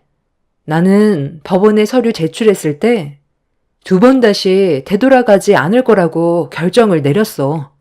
그런데 이제 와서 당신을 다시 받아주라고? 나는 10년 동안 기회를 줬고 그동안 정말 많이 참아왔다고 생각해. 더는 내 인생 낭비하고 싶지 않아. 내 마음 확실하게 전달했으니까 이제 그만 찾아와. 예, 잠깐만 내 말 좀 들어봐라. 우리가 오죽했으면 찾아왔겠니? 다 그럴 만한 이유가 있어서 그런 거다. 내 아들이 글쎄 며칠 전에 갑자기 쓰러져서 병원에서 검사를 받았는데 뇌종양이란다. 지금도 계속 자라고 있어서 수술을 받긴 해야 되는데 너무 안 좋은 위치에 있어서 수술이 잘못되면 생명에도 지장이 생길 수 있다고 이러지도 저러지도 못하는 상황이다. 종양이 뇌를 압박해서 단기 기억 상실에도 걸리는데 내 아들이 한 행동들이 종양 문제로 실수를 했을 수도 있다는 생각이 머릿속에 스치더라고. 기억이 잘 나지 않는다고 했었다며. 그게 머릿속에 있던 종양 때문에 그랬던 것 같다. 수술을 받아도 장애가 생길 수도 있고, 안 받으면 앞으로 살 날이 길어야 몇 년이라는데, 그럼 내 아들이 이대로 떠나면 너무 불쌍하잖아. 애들과도 시간을 보내면서 마음의 준비를 하는 게 좋지 않겠니? 이혼한 마당에 우리가 왜 찾아왔겠어? 안 좋았던 일들 전부 다 잊어버리고 다시 시작해보는 게 어떻겠니? 우리가 정말 미안하게 생각한다. 남편의 머릿속에 종양이 자라고 있다는 걸 사진으로 직접 보여주었고, 언제 어떻게 쓰러질지 모르는 상황이기 때문에 제가 옆을 지켜주길 원하셨어요. 한마디로 남편의 병수발을 들어달라는 얘기를 아이들을 핑계로 최대한 좋게 포장하려는 눈치였습니다. 그러면서 분당에 있던 집이 13억인데 이사 오면서 남은 돈으로 자기 아들의 수술비 좀 납부해달라고 대놓고 철반을 까셨어요. 이미 부동산 시세 전부 다 확인했다면서 현재 제가 살고 있는 집이 훨씬 저렴하다는 것도 알고 계셨죠. 더는 대화하고 싶지 않아 남편과 시모를 내쳤고 2번 다시 찾아오지 말라고 소리를 질렀어요. 이혼을 했으면 그걸로 끝이지 애들 핑계로 자신들의 이득을 취하려는 그 인간들을 더는 보고 싶지 않았습니다. 뇌종양으로 세상을 떠나든 말든 이미 남이 되어버렸기 때문에 조금의 도움도 주지 않을 생각이에요. 아이들 문제는 저희 부모님과 상의 후 어떻게 할지 결정할 생각입니다. 지긋지긋했던 악연을 겨우 끊어냈는데 또다시 그 인간들과 연결고리를 만들고 싶지 않습니다.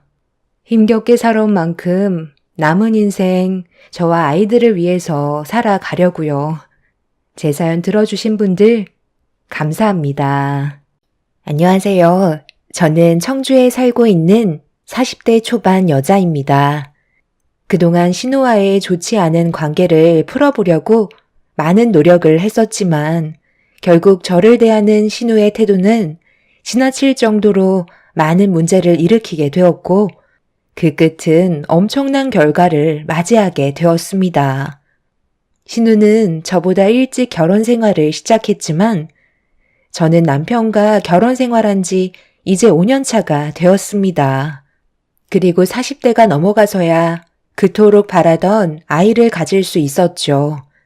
임신하기 전부터 신우는 저에게 많은 스트레스를 주었고 언제나 시댁 집안은 신우의 편을 들어주었어요.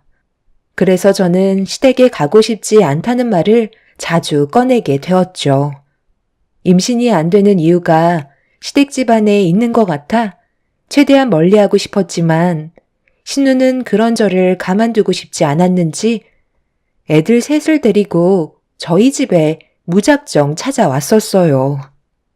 새언니, 요즘 뭐하고 지내시길래 연락도 없으시고 제 전화는 아예 받지도 않더라고요. 주말인데 뭐 하시나 궁금해서 얼굴 좀 보려고 근처 지나가다가 잠깐 들렀어요. 그래도 저녁 먹기 전에 온 것 같은데. 오래간만에 새언니 음식 솜씨 좀 볼까요? 제가 애가 셋이다 보니까 집에서는 음식을 만들어 먹을 엄두가 나지 않더라고요. 그리고 새언니도 지금은 아이를 못 가지고 있지만 차후에 아이가 생기는 걸 대비해서 제가 온 김에 미리 경험해 보는 것도 나쁘지 않을 것 같은데요? 너 지금 뭐 하는 거야? 연락도 없이 무작정 들어오면 어쩌자는 건데? 우리는 저녁 나가서 먹을 거니까 쓸데없이 일 크게 만들지 말고 조카들 데리고 집 가서 먹어. 어머, 오빠, 지금 애 셋을 데리고 힘들게 온 나를 내치려는 거야? 이 사람도 지금 힘들어하고 있는 거 안 보여? 좀 쉬고 싶어서 들린 건데 꼭 이렇게까지 해야 돼? 생각이라는 걸 하고 움직여야지. 매제가 이런 식으로 나오면 상당히 곤란하다는 거 몰라?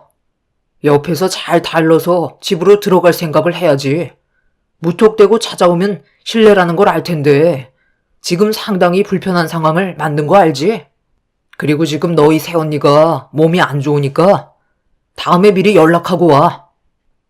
오빠 정말 너무하네.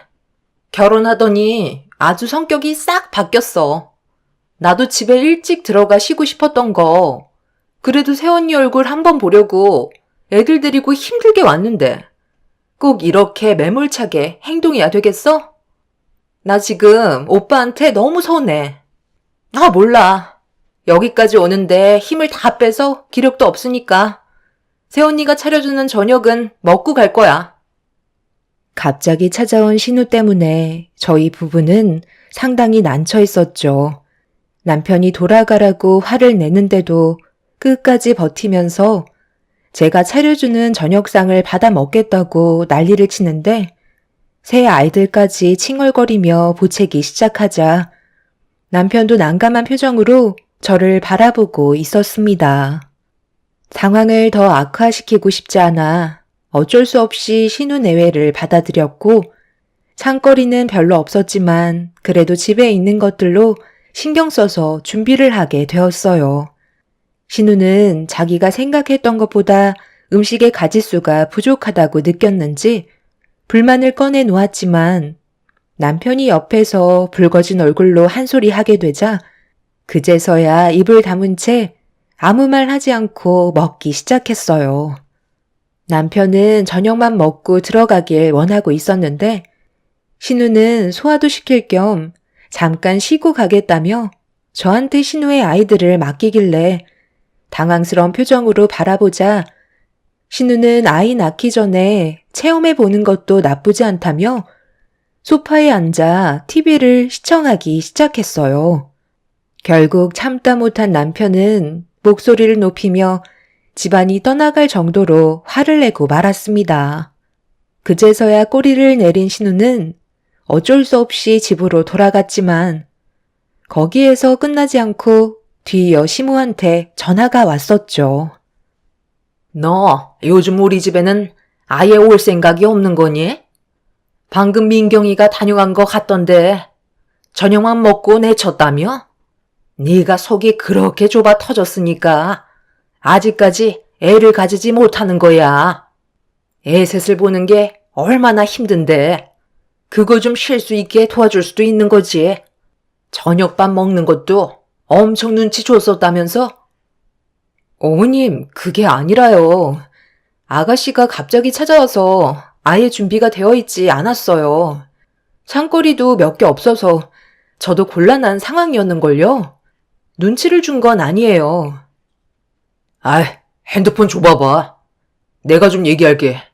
엄마, 지금 이 사람한테 뭐라고 그러셨어요? 속이 좁아 터져서 아이를 가지지 못했다고요? 가뜩이나 지금 임신이 안 돼서 힘들어하고 있는 사람한테 그게 할 말이에요? 엄마가 그런 식으로 얘기를 하시니까 제가 가고 싶은 마음이 없는 거예요. 전화를 하셨으면 이 사람 편에 서서 얘기해 주시면 어디 덧나요?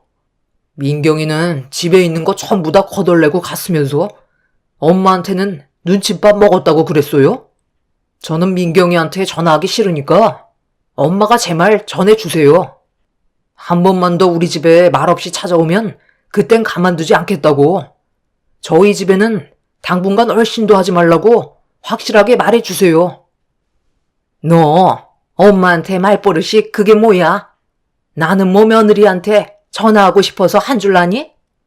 걔가 너랑 결혼하고 집안에 이득된 게 뭐가 있었어? 뭐 하나 똑부러지게 하는 거 없이 나이만 처먹고 아이는 가지지도 못하고 있는데 내 입에서 좋은 말이 나가겠니? 며느리로서 제대로 못하면 노력이라도 하는 모습을 보여야지. 무조건 이런 식으로 행동한다고 해서 안 생기던 아이가 갑자기 생기기라도 한다는 거야? 벌써 나이가 40이 넘어갔는데 더 이상 희망이 있을 것 같아? 내가 봤을 때 걔는 평생 아이 못 가질 거다. 조만간 폐경 올 텐데 내가 뭘 바라겠니? 그 나이 먹고 아이 가져봤자 태어난 아이도 정상적이지는 않겠다.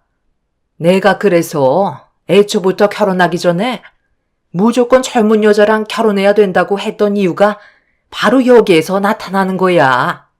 늙으면 늙을수록 아이는 가지기가 힘들어진다고. 쓸데없이 객기 부리지 말고 이번 주에는 무조건 며느리 데리고 엄마 집에 들러라. 이런 식으로 집안 분위기 망치는 며느리 두고 볼 수만은 없다. 가봤자 욕밖에 더 먹어요. 엄마가 그런 생각을 가지고 계실수록 저희는 더욱더 갈 생각이 없어요. 이 사람한테 잘하겠다고 하셔야 저도 마음 놓고 왕래를 하죠. 뭘 잘못하고 계시는지 아직까지 모르시는 걸 보니 엄마와 제가 얼굴 보게 될 날은 좀 더 길어질 것 같네요. 더는 할 말 없으니 먼저 전화 끊을게요. 시모와 통화하는 걸 옆에서 듣고 있던 남편은 화가 많이 났는지 전화를 뺏어서 좀 전에 신우의 태도에 대해 문제가 있다며 불만을 털어놨지만 시모는 신우의 편에서만 말을 들어줄 뿐 저희가 겪었던 난처한 상황에 대해서는 이해해 주려 하지 않으셨습니다. 결국 시모의 전화 한 통으로 저희 부부와의 사이는 점점 더 심각해지고 있었죠. 그동안 정말 많이 참았었던 게 항상 결혼하고 나서부터 제가 시댁에 관련된 일을 거의 다 떠맡게 되면서 명절 때나 집안 행사 같은 일들은 거의 전적으로 저만 하고 있었어요. 그런 것들이 저에게는 상당한 스트레스로 다가오고 있었죠. 남편도 이런 상황을 모르는 건 아니었기 때문에 제가 며느리로 오고 나서 시댁 집안일은 아예 손을 뗀 신우가 문제가 있다며 시모에게 불만을 털어놨지만 눈 하나 깜박하지 않고 무조건 저를 시켰었네요. 처음에는 아이를 셋이나 키우는 상황이라 많이 힘들어 보이고 도움이 필요할 것 같아 정말 많은 것들을 제가 해줬었어요. 신우가 급하게 볼 일이 생겼을 때는 대신 아이들을 돌봐주면서 제 입장에서는 최선을 다했었는데 그런 걸 시댁 식구들은 당연하게 생각하고 있었죠. 시댁에 며느리가 들어오면 자동적으로 집안일을 해주는 사람으로 인식을 하고 있는 것 같아 기분이 좋지는 않았습니다. 그렇게 온갖 스트레스를 받아가며 시댁 생활을 하다가 어느 날 문제가 크게 터지게 되면서 저희 부부는 시댁과 한동안 인연을 끊게 되었죠. 주말에 온 가족이 시댁에 모여 시간을 보내고 있는데 시모가 신우의 아이들을 돌봐주고 계셨어요. 저는 음식 준비를 하고 있었고 시부와 남자들은 밖에서 고기를 굽고 있는 상태였죠. 그때까지만 해도 별일 없이 잘 지내고 있었는데 낮잠을 자고 나온 신우가 갑자기 비명을 질렀고 저는 깜짝 놀라 거실로 나와보니 시모가 아이들을 돌봐주다가 큰애가 넘어졌는데 얼굴에 출혈이 나고 있었어요. 아, 엄마! 애들을 보는데 졸고 있으면 어떡해요? 제가 1시간도 긴장을 늦추면 안 된다고 했잖아요. 그런데 큰애 이마에 상처가 났잖아요. 제일 중요한 게 얼굴인데. 얘, 너 이리 좀 와봐라. 내가 이거 진작에 치우라고 했었는데 왜 안 치워서 일을 크게 만든 거야? 잘생긴 내 손자 얼굴에 상처가 난 거 네가 다 치료비 배상해줘야 할 것 같다.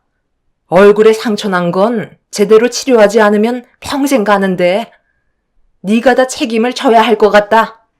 내가 말한 걸 한 귀로 듣고 흘리니까 이런 일이 생기는 거야. 어머님, 그게 무슨 말씀이세요? 저는 전혀 듣지 못했는데요. 이 물건이 위험할 것 같다고 치우라고 저한테 얘기하셨으면 바로 치웠었겠죠. 그럼 지금 우리 엄마가 거짓말을 한다는 거예요? 요즘 새언니 하는 행동들을 보면 표정도 안 좋고 불만이 상당히 많아 보이던데 우리 엄마가 시키니까 하고 싶지 않았던 거겠죠. 우리 큰애 이마에 상처 난 거 회복되지 않으면 그에 따른 치료비 보상 청구할 테니까 내일 새언니도 병원에 같이 가요. 저는 주방에서 음식만 만들고 있었는데요. 어머님, 다시 한번 잘 생각해 보세요. 저한테 이 물건을 치우라고 하셨어요? 이건 저 혼자 들기에도 힘든 물건이라고요. 딱 봐도 남자들이 옮겨줘야 할 것 같은데 대형 화분을 어떻게 저 혼자 옮길 수 있겠어요? 어머님이 시키셨다면 그이한테 부탁해서 옆으로 좀 옮겨달라고 부탁했겠죠. 어머님이 말씀하신 거 전혀 듣지 못했는데 지금의 상황 피하시려고 저한테 떠넘기시는 건 정말 너무하다고 생각돼요. 어머, 새언니, 지금 끝까지 거짓말 하시는 거예요? 어떻게 저희 가족 앞에서 듣지 못했다는 말을 할 수가 있어요? 새언니가 음식을 하고 있는데 저희 엄마가 얘기한 걸 듣지 못했을 수도 있는 거죠. 그냥 조용히 넘어가려 했는데 도저히 안 되겠네요. 집안 사람들 다 불러 모아서 잘잘못을 따져야겠어요. 시모의 한마디가 집안의 분위기를 심각하게 만들면서 신우는 더욱더 날뛰기 시작했어요. 제가 왜 오해를 받아야 하는지 몰라 억울하다며 시모와 신우에게 좋게 설명하려 했지만 시모는 지금의 위기를 벗어나기 위해 저를 방패 삼아 계속해서 거짓말을 늘어놓고 있었습니다. 밖에서 고기를 굽고 있던 남자들은 신우가 난리를 치는 목소리에 급하게 집으로 들어오게 되면서 결국 집안 싸움으로까지 번지게 되고 말았던 거죠. 제 편이라곤 남편밖에 없었지만 정말 많은 힘이 되어주고 있었어요.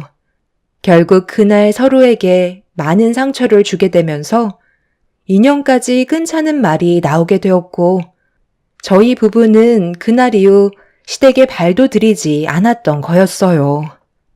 그렇게 한동안 시간이 지나고 나서야 신우가 갑자기 저희 집에 불쑥 찾아오게 되면서 또다시 시댁과의 만남이 이루어지게 되자 남편은 상당히 예민한 반응을 나타냈던 거였죠. 그 난리를 쳐놓고서도 신우는 얼굴에 철판을 깔고 시간 좀 지났다고 저희 집에 찾아와 저녁까지 먹고 가는 걸 보면 정말 대단하다고 생각했었어요. 그렇게 신우가 한 번 왔다 간 이후로 시모는 저에게 지속적인 통화를 시도했고 남편의 말대로 시모의 전화를 받지 않고 있었는데 이번에는 시모가 저희 집에 찾아오셨죠. 다행히 남편이 막 퇴근했을 때 오셨던 거라 저 혼자 대응하는 것보다는 훨씬 더 수월했었어요. 너희들 정말 나랑 인연 끊을 작정인 거니? 이젠 아예 전화도 받지 않아? 그때 당시 서로 오해가 있었지만 어느 정도 시간이 지났으니 이제 그만 털어버리고 좋게 해결했으면 하는데 너희들이 계속해서 이런 식으로 행동한다고 좋아지는 게 뭐가 있겠어?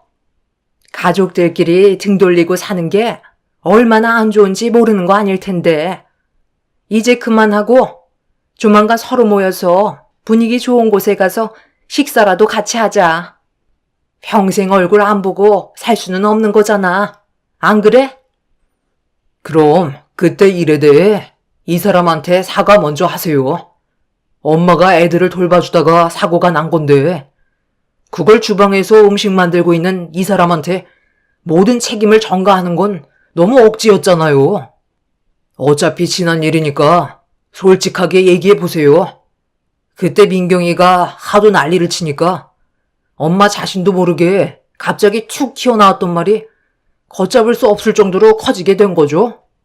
거실에서 주방이 꽤 멀리 떨어져 있었는데 화분을 치워달라고 조용하게 얘기했다는 것도 이해가 안 된다고요. 엄마 성격상 일단 이 사람부터 먼저 불러 세워놓고 어떤 일이든 시키려 하시잖아요. 거기에다가 그 큰 화분을 이 사람 혼자 옮기라는 게 말이 된다고 생각해요? 저희끼리 있으니까 잘못을 인정하시고 이 사람이 받은 상처 씻어주셨으면 좋겠어요. 뭐든 확실하게 해결하고 넘어가야지. 시간 좀 지났다고 해서 흐지부지 넘어가면 이 사람이 받은 상처는 그대로 남아있게 되는 거잖아요. 엄마가 원하는 좋은 관계 유지할 수 있는 최선의 방법 같아요. 그때의 상황에 대해 남편이 확실하게 짚고 넘어가려 하자 시모는 그제서야 저에게 미안하다는 말을 하셨어요. 그때 당시 시모도 너무 당황스러워서 아무 말이나 뱉었었는데 그게 하필 저를 향한 말이라 문제가 더 심각해져서 곤란했었다며 그때의 상황은 전부 다 시모 잘못이었다는 걸 솔직하게 털어놓으셨고 저는 시모의 사과를 그렇게 받아낼 수 있었죠. 그제서야 남편도 어느 정도는 기분이 풀렸는지 더 이상은 아무 말도 하지 않았고 저희는 그날 이후 시댁을 다시 왕래하게 되었어요. 한동안 별일 없이 잘 지내고 있었는데 언제부터인가 평소와는 다른 몸 상태라 좀 이상함을 느끼고 있었는데 속이 울렁거리기 시작하자 처음 겪어보는 느낌들이 임신일지도 모른다는 생각을 하게 되어 테스트기를 사서 검사를 해보는 순간 두 줄이 선명하게 찍혀 있었고 그토록 바라던 아이를 저도 가질 수가 있게 되었습니다. 간절하게 원했던 만큼 기쁨의 눈물은 쉬지 않고 쏟아지고 있었죠. 그렇게 임신 소식을 듣게 된 양가 집안은 저에게 많은 축하를 해주셨는데 시모가 임신 축하 파티나 하자고 시댁에 오라고 하셔서 찾아뵈니 상당히 많은 음식들이 준비가 되어 있었고 뱃속에 아이가 생기면서부터 시모의 사랑을 받게 된 저는 기쁨을 감추지 못하고 있었어요. 그동안 고생했다고 제 앞에 음식을 내주던 그때 신우가 입을 열었어요. 나는 애를 셋이나 낳는데도 이런 상차림 한번 받아본 적 없었는데 정말 너무한 거 아니에요? 새언니 정말 좋으시겠어요? 솔직히 임신 안 될 줄 알았는데 누가 그 나이에 아이를 가질 수 있을 거라 생각했겠어요. 저는 불가능할 줄 알았는데 정말 대단하시네요. 제가 쓰던 물건들 그대로 있는데 물려받으시면 되겠네. 나중에 출산하시면 전부 다 가져다 드릴 테니 유용하게 쓰세요. 그런데 늦은 나이에 임신을 하면 장애 아이가 태어날 확률이 많다고 하던데 괜찮으시겠어요? 아가씨, 무슨 말을 그렇게 하세요?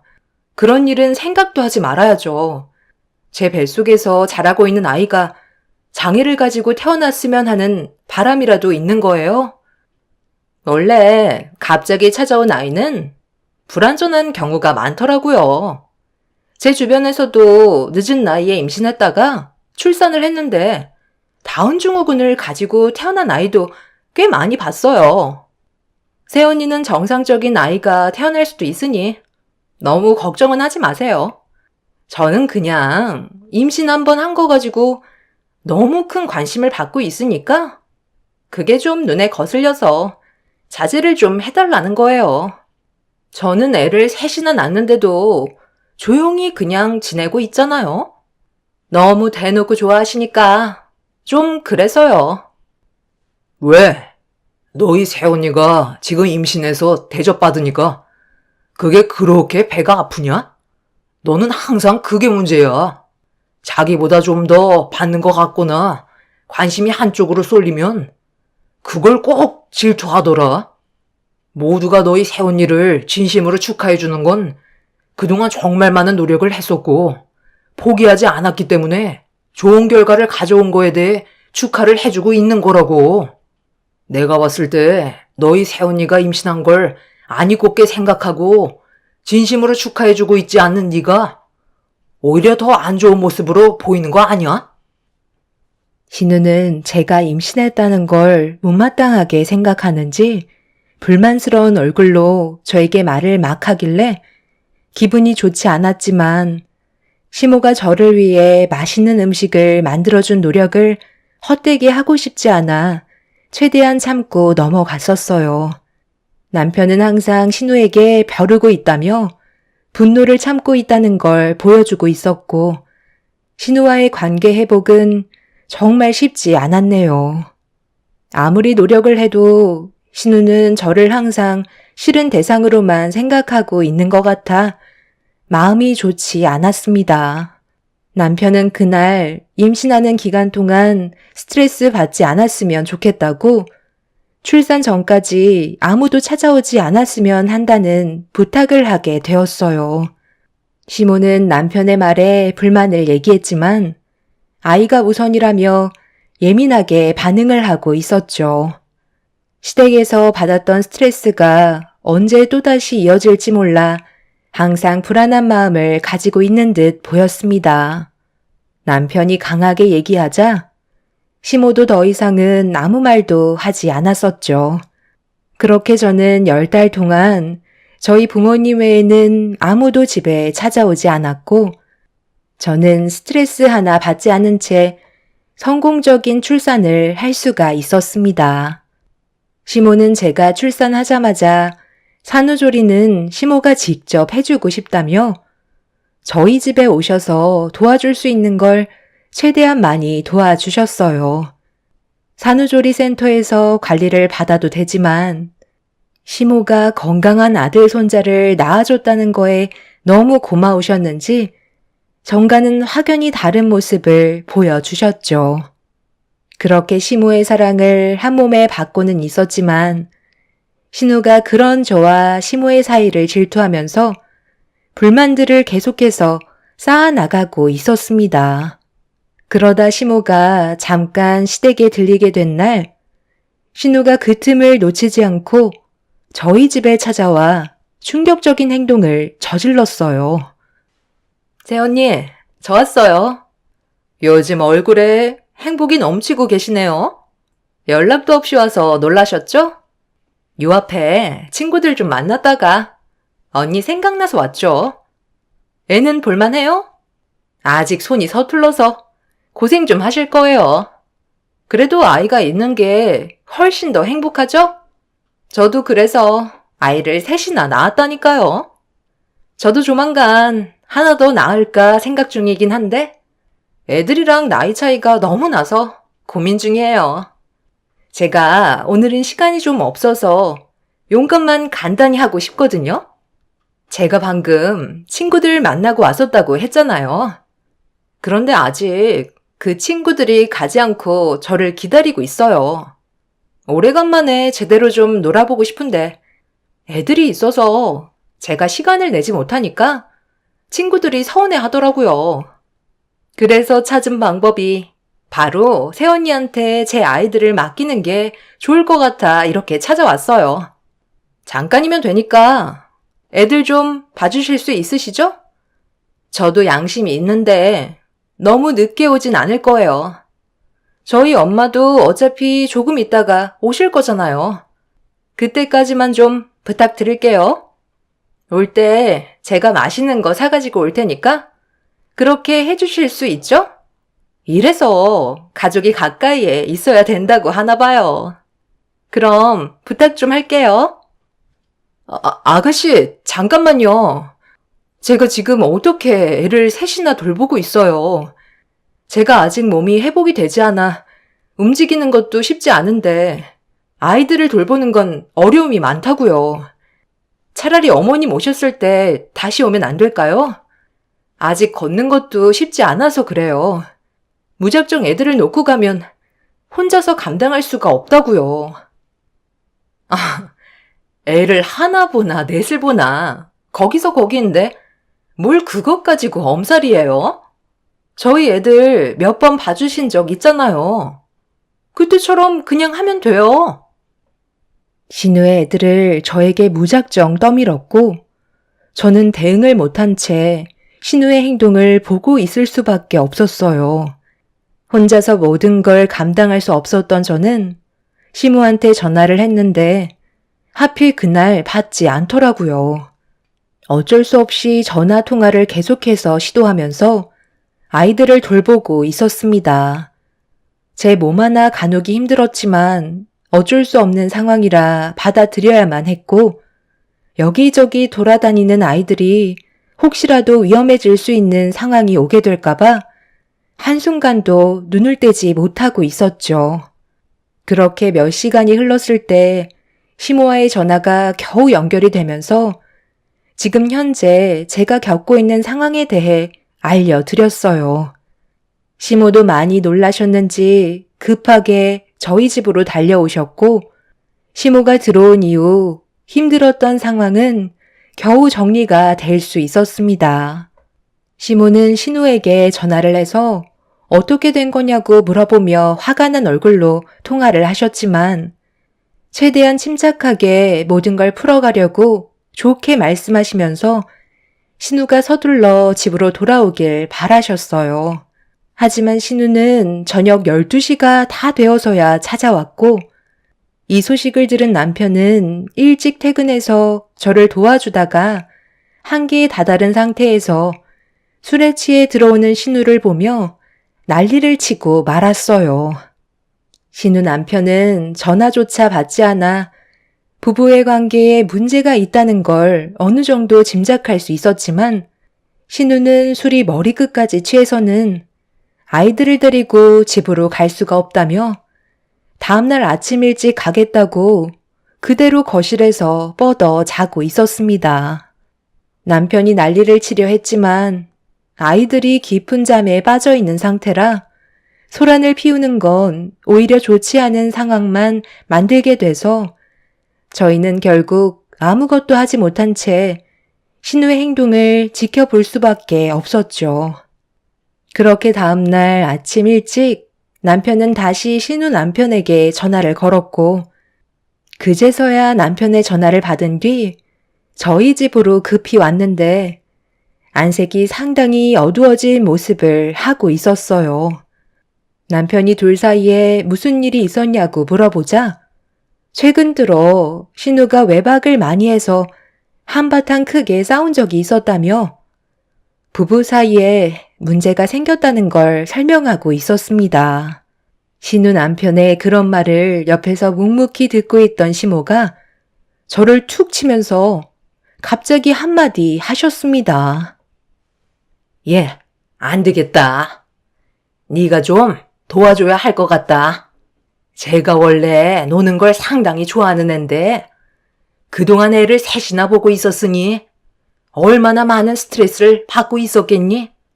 너는 아이를 하나만 낳았으니 민경이의 입장을 헤아리기에는 쉽지 않을 거다. 어차피 출산도 했고 산후조리도 거의 다 끝났으니까 애들 돌봐주는 거 도와줄 수 있는 거잖아. 너 혼자 하라는 것도 아니고 나도 옆에서 거들어 줄 거니까 토달지 않았으면 좋겠다. 가족이 서로 도와가면 좋잖니? 엄마, 그게 무슨 말씀이세요? 민경이가 애를 셋이나 낳은 게 자기 탓인데 그걸 왜 우리가 짊어져야 하는 건데요? 애 셋이나 딸린 엄마가 자기 놀고 싶은 거 다 놀면서 밤 12시 가까이 되어서야 들어오는 게 말이 돼요? 자기 몸 하나 간수도 못할 정도로 술까지 퍼마시는 게 맞는 거냐고요? 저희는 절대 그렇게 할 수 없어요. 저도 이건 잘못됐다고 생각해요. 아이 엄마가 이런 행동을 지속적으로 보이면 나중에 애들이 뭘 보고 배우겠어요. 노는 거 좋아한다고 아가씨는 놀게 놔두고 아이들을 대신 제가 보라는 건 너무 억지스러운 것 같아요. 어머님께서 무슨 말씀을 하시는지는 알겠는데요. 저희는 좀 힘들 것 같아요. 저희가 시모의 의견을 받아들이지 않아 갑자기 얼굴이 붉어지시더니 몸조리까지 전부 다 해줬는데 고마움의 성의 표시는 해야 되는 거 아니냐고 버럭 화를 내셨고 심각한 분위기는 좀처럼 가라앉지 않았습니다. 그날 시모는 저한테 많이 실망했다면서 집으로 돌아가셨고 다음날 아침 신우는 머리가 깨질 것 같다고 저에게 두통약을 달라고 하길래 서둘러 상황을 정리해야 될 것 같아 두통약을 준 뒤 이제 그만 나가달라고 안 좋은 목소리로 분위기를 잡았습니다.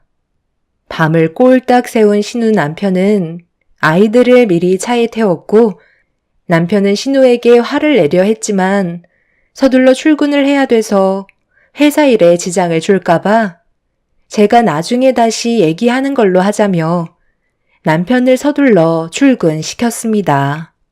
신우는 헝클어진 머리를 정돈하면서 현관문을 나서는데 저에게 나중에 또 부탁하겠다며 고마웠다는 말 한마디 하고 신우 남편과 함께 집으로 돌아갔습니다. 한바탕 크게 난리가 날 뻔했지만 안 좋아질 뻔했던 위기를 한 번 더 넘어가게 되면서 한숨을 내쉬었는데 문제는 신우가 며칠 뒤 또다시 저희 집에 찾아와 아이들을 맡긴 채 친구들을 만나러 가겠다며 도망치듯 빠져나가려 하길래 신우를 급하게 잡았어요. 신우는 약속이 많이 늦었다고 제 팔을 뿌리치려 했고 저를 도와주러 오신 시모까지 뒤에서 그냥 놔두라며 소리를 지르자 어쩔 수 없이 신우를 보낼 수밖에 없었어요. 좋게 몇 번이나 설명을 했지만 신우의 막 나가는 행동을 막기에는 어려움이 많았죠. 그런데 1층으로 내려간 신우가 어디론가 걸어가다가 갑자기 나타난 차 한 대가 신우 옆에 멈춰 서더니 처음 보는 남자가 문을 열고 내리더니 반대편 차문을 열어주며 신우를 태워주더라고요. 서로 주고받는 시선은 연인 사이에서만 나올 수 있는 시선이었죠. 그 모습을 보게 된 저는 경악을 했고 제 두 눈으로 보게 된 일들을 어떻게 하면 좋을지 걱정이 밀려오게 되었어요.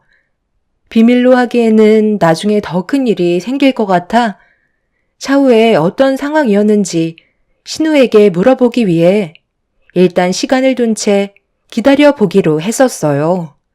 신우는 그날도 전날과 똑같은 행동을 보였고 남편은 결국 동네가 떠나갈 정도로 폭발을 하고 말았어요. 신우 남편은 죄송하다며 신우와 아이들을 데려갔지만 저는 신우가 다른 남자를 만나고 있었다는 걸 알고 있었기 때문에 지금의 상황이 얼마나 심각한 건지 느끼고 있었습니다. 그래서 며칠 뒤 또다시 욕을 얻어먹으면서까지 같은 행동을 반복하는 신우의 행동을 뒤쫓기로 결심하게 되었죠.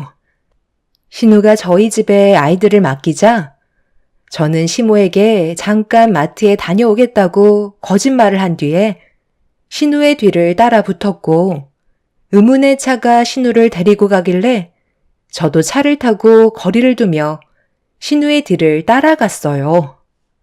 그리고 한강 다리 밑에 멈춘 차에서 신우와 어떤 처음 본 남자가 내리길래 그 모습을 전부 다 촬영하고 있었죠. 그런데 주고받는 대화가 꽤 심각하더라고요. 그 모습을 끝까지 지켜본 저는 신우의 한마디에 경악을 하고 말았습니다. 신우가 만나고 있던 의문의 남자가 신우의 큰애를 데리고 가겠다는 거였어요. 말도 안 되는 일들이 눈앞에 펼쳐졌고 더 큰 충격적인 사실은 신우의 막내 아이는 나중에 데리고 가겠다며 서로 막말을 주고받고 있었습니다.